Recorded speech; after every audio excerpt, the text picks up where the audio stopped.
I was in the break room when my supervisor loudly said, "Oh, you're still here? I thought you'd have quit by now. Honestly, we were all hoping you'd take the hint after the last performance review." People laughed while I stood there holding my lunch. He leaned in closer and whispered, "You're not management material, why don't you save yourself the embarrassment?" So I quietly handed him my signed offer letter. From his boss's boss. His face turned gray before he could even finish his coffee. I never really thought I'd be the kind of person who'd hold on to resentment. That wasn't me growing up. My dad worked union hours at a manufacturing plant outside of Louisville, and my mom cleaned houses. They taught me to keep my head down, work hard, earn what's yours, and don't make trouble unless trouble knocks on your door first. So I tried to carry that with me when I started working at Interstate Logistics 3 years ago. At first, it wasn't so bad. The office was your standard corporate setup, cheap carpet tiles, vending machines that ate your change, and managers who smiled too much in meetings but said nothing when someone got thrown under the bus. I started in scheduling. Mostly data entry, coordinating drop-offs, rerouting orders if a truck broke down. It wasn't exciting, but I got good at it. Fast. The problem started with Alan. He was my direct supervisor. Late 40s. Always dressed like he had somewhere better to be. Button-up shirts with loud patterns, expensive watches, that kind of thing. His office door was usually shut, unless he had someone inside getting reamed out for something minor. From the first week, he had a way of making me feel like I was just one bad day away from getting canned. Not because I was failing, because I didn't look the part. You know the type. The ones who say things with a smile that aren't meant to be helpful. That's a bold choice for a spreadsheet layout. Or, you'll want to dress up a bit more if you want the higher-ups to take you seriously. He said I needed presence. That was Alan's favorite word, presence. Like confidence was something you could spray on before a meeting. The first year, I played along. I volunteered for overtime. I picked up extra shifts when others bailed. I never complained. Even when he dumped last-minute reports on my desk 5 minutes before his deadline, I just did it. I figured eventually someone would notice. They didn't. Then came my first performance review. I'd stayed up the night before prepping notes, ready to ask for more responsibility. Maybe even talk about moving up. Instead, Alan spent the whole meeting talking about how I lacked leadership instincts and didn't project vision. Whatever the hell that meant. He said, "You're dependable, but I don't see you going beyond your lane." I left that room feeling like I'd just been slapped. Still, I stayed. I thought maybe next time would be different. It wasn't. The second year's review was worse. I had caught 2 major routing errors that would have lost us a client worth 6 figures. I trained 2 new hires and helped restructure our regional shipments after some bad winter storms. But Alan's write-up? Oversteps boundaries. Needs to focus on tasks, not strategy. He didn't just not reward me, he made it sound like I was a problem. I asked for specifics. He leaned back, folded his hands, and said, "Some folks just have a ceiling. It's not a bad thing. You're good at following instructions. That's valuable too." That was the moment something inside me snapped. I stopped trying to impress him. But I didn't stop working. Instead, I started collecting. Every time he made some snide remark in a meeting, I wrote it down. Every time he took credit for work I did, I noted it. When he skipped out early and told his boss he was tied up in back-to-back conference calls, I logged the timestamps. I didn't know exactly what I was going to do with all of it, but it gave me clarity. And purpose. Then I started volunteering outside his team. I got friendly with the warehouse crew and helped them figure out a faster turnaround on dock shipments. I found excuses to join cross-department calls. I kept my face out there without putting Alan in the loop. Quietly, I built a reputation with people who actually mattered. That's how Tanya found me. Tanya is the kind of woman who walks into a room and doesn't need to say a word before people shut up and listen. She's the VP of operations, reports directly to corporate. One afternoon, one of her analysts was having trouble with a rerouting plan. I overheard, offered a suggestion, and within 15 minutes the problem was solved. I didn't make a big deal out of it. But I saw her watching. 2 weeks later, I got an email from her assistant. She wanted to meet. When I showed up, Tanya didn't waste time. "You've been underutilized," she said. "We've had our eye on you." I didn't say anything. I was afraid to breathe wrong. "We're restructuring logistics next quarter," she said. "We want someone who knows the floor and the people. Not just someone with a title." She offered me a new position, operations liaison. It came with a 20% raise, a window office on the second floor, and this was the kicker, I'd be reporting directly to her, not Alan. In fact, I'd be managing several teams, including his. She handed me the offer letter. "Think about it," she said. I didn't. I signed it that night and kept my mouth shut. I didn't want to give Alan the satisfaction of knowing anything had changed. Then came the moment. It was a Wednesday.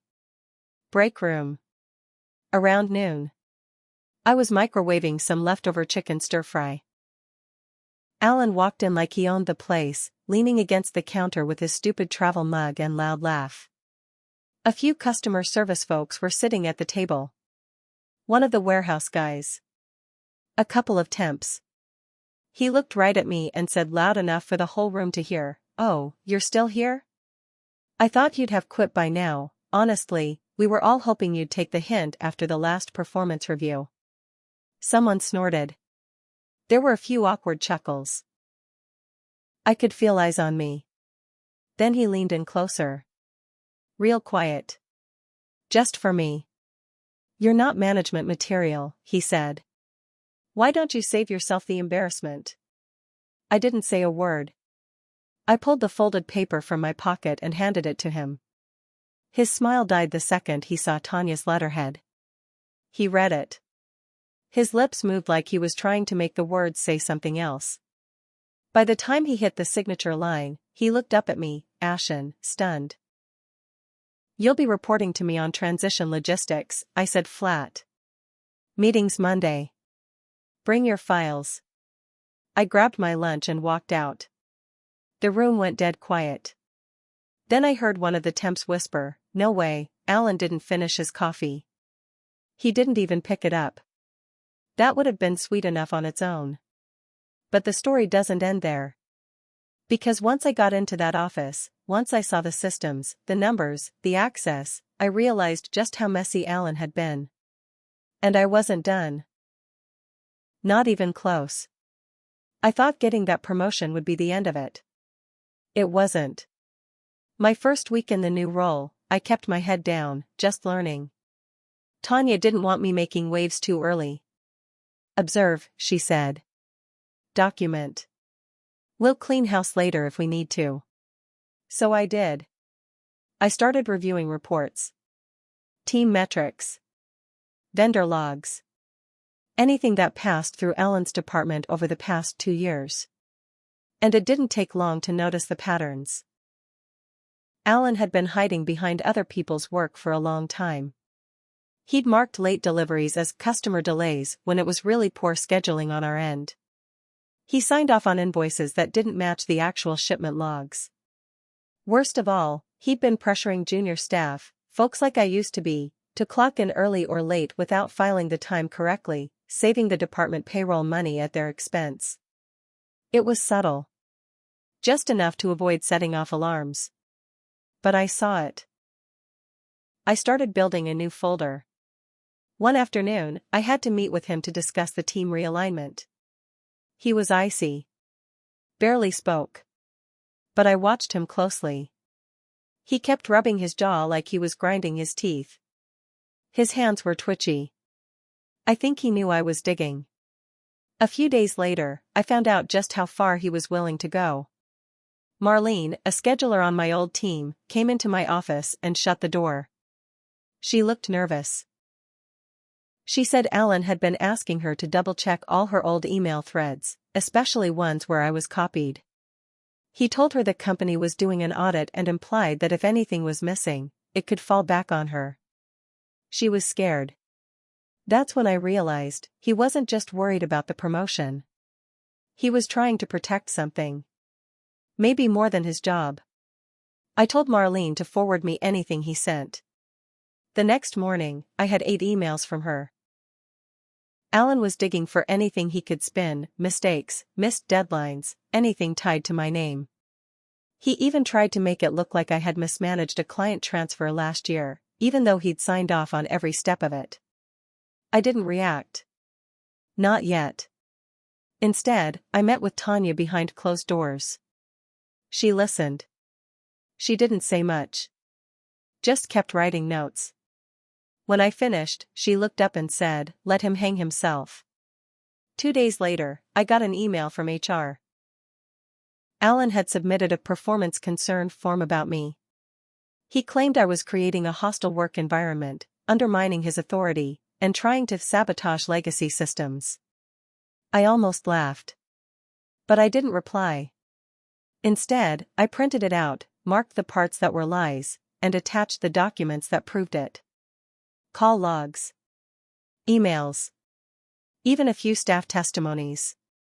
Then I filed a counter-complaint with HR, formally, by the book. I included all of it. Every shady time entry. Every invoice discrepancy. The payroll manipulation. Everything. I CC'd Tanya. That same afternoon, Tanya called Alan into a private meeting. It lasted 10 minutes. When he came out, his face looked pale, and his collar was soaked with sweat. He didn't go back to his office. He just left. No one said a word. People noticed, though. A week passed. Then something strange happened. I got a visit from a regional director out of Nashville. He said he was doing routine compliance checks. But I knew better. They were auditing Alan's records. I kept my mouth shut and handed over everything they asked for. That Friday, I stayed late. Around 6:30, I saw Alan outside the building, in the parking lot. He wasn't coming in. He was just standing there, staring up at the second floor. At me. I didn't wave. Next morning, Marlene called me in a panic. Her computer was acting weird, files missing, access denied. I rushed to the office. It wasn't just her. 3 others in Alan's old group had lost admin permissions. Someone had tampered with their roles in the system. I checked the audit logs. The changes came from Alan's login. At 3:42 a.m. He wasn't just scared. He was desperate. I reported it immediately. IT froze his credentials. That should have been the end. But 2 days later, something worse hit me. Tanya called me into her office. She looked tired, like she hadn't slept. "I need you to see this," she said, and handed me a manila envelope. Inside were copies of emails. But not just mine. They were printed screenshots from my personal email. Not work. Somehow, someone had accessed messages between me and a friend, stuff from months ago when I was venting about Alan. Nothing criminal, but unflattering. Frustrated, angry messages. Swearing. Things that could be twisted out of context. Tanya said, "This showed up in our anonymous tip box." That's when it hit me. Alan had hacked me. Or paid someone to. I stared at the papers, then looked up. What do I do? Tanya didn't flinch. We're escalating this. Corporate's involved now. But until it's handled, keep everything close. Don't trust anyone who used to report to him. I nodded. But inside, I was boiling. This wasn't about a promotion anymore. This was war. And I was going to bury him. I couldn't sleep that night. I kept seeing his face in the parking lot. That blank stare like he was trying to burn a hole through the second floor with just his eyes. Like he was waiting for something. I stayed up going through every document I had. Double-checking my email, locking everything down, updating passwords, setting up two-factor on every account, even the ones I hadn't used in years. If he'd gotten into my personal email, he might have tried other ways too. Bank. Social media. My phone. Paranoia started creeping in.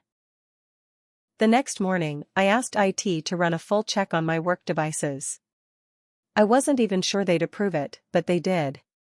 Turns out, Tanya had already requested a full digital sweep on Alan's entire department. While they were digging through his old logs, they found something weird: software.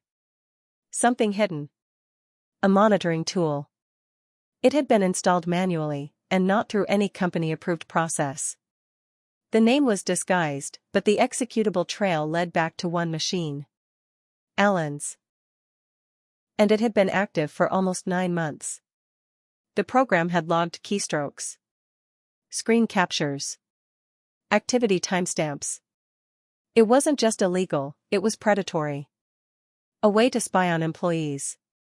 Likely just the ones he felt threatened by. Me included. IT immediately pulled every machine from Alan's old team. 4 had traces of the same tool. Some of them didn't even know. They just thought their computers had been slow. We took the findings to legal. Tanya didn't waste time. She scheduled a compliance board meeting and looped in corporate security. Apparently, this wasn't just a company problem, it might have been a federal one. And then, like the coward he was, Alan vanished. He stopped showing up. Disconnected his company phone. HR sent a notice that he was on indefinite leave pending investigation. No one said it out loud, but we all knew what that meant. He was running. But it got worse. That same week, I got a knock at my door. Not at work. At home. It was around 9:15 at night. I had just sat down on the couch when someone knocked twice, slow and heavy. I looked through the peephole. Empty. When I opened the door, there was nothing but a thick envelope on the welcome mat. Inside? A flash drive. No name. No note. Just the drive. I knew better than to plug it into my own machine. I drove it to Tanya's house that night and handed it to her in person. We didn't trust anyone at the office. She had her husband run it on an isolated machine.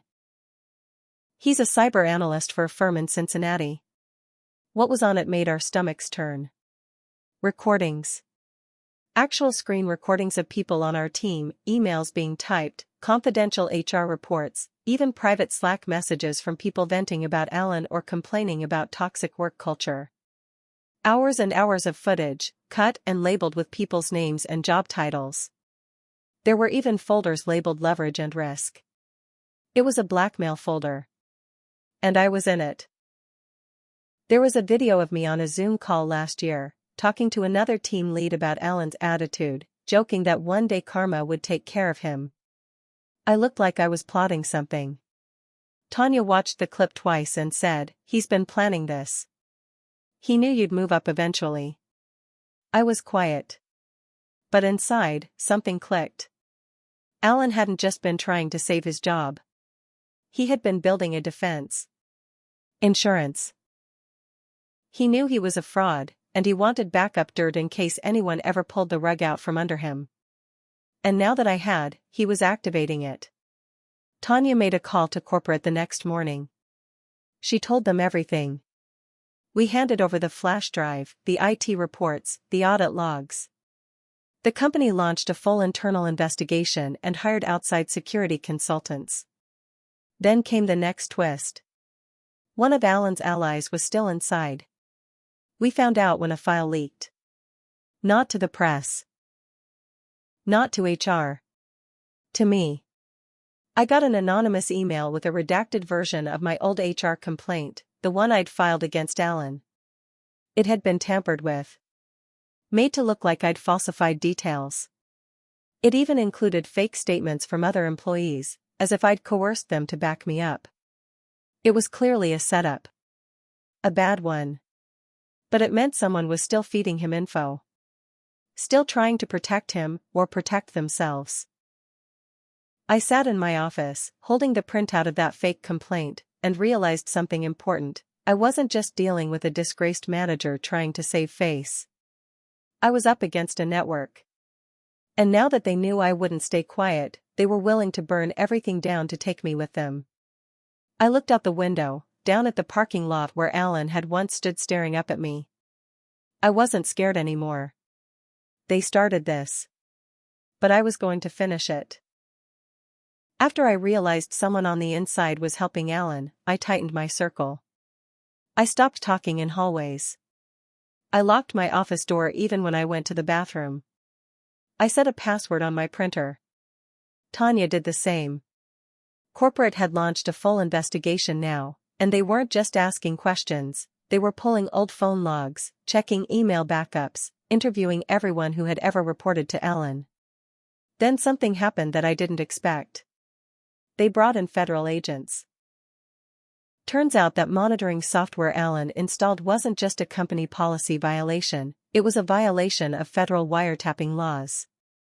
He'd been intercepting digital communications, storing personal employee data without consent, and using it to build a twisted archive of dirt. I got a call from a guy named Agent Hartley. He said he needed to speak with me in person. I met him at a quiet cafe near downtown Louisville. He was calm but serious. He slid a file across the table and asked me to confirm the names inside. It was a list of 8 employees. All people Alan had monitored. 6 of them still worked there. 1 had been fired last year under performance concerns that now looked very suspicious. And this one hit me hardest, was Marlene. I asked if she was okay. Agent Hartley said she was safe, but she was shaken. Alan had printed out some of her personal Slack messages and used them to pressure her into silence. She'd been too scared to come forward until she saw he was under federal investigation. That was the crack in the dam. Because after Marlene spoke up, others followed.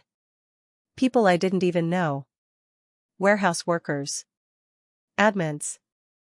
One guy from IT who said Alan once offered him cash to clean up some system logs. HR started digging into old records. Emails were reread.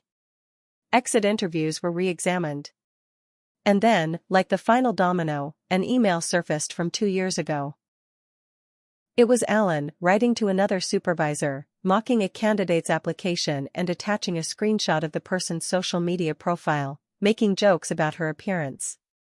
That candidate had filed a complaint back then, but Alan buried it. HR lost the report. Not anymore.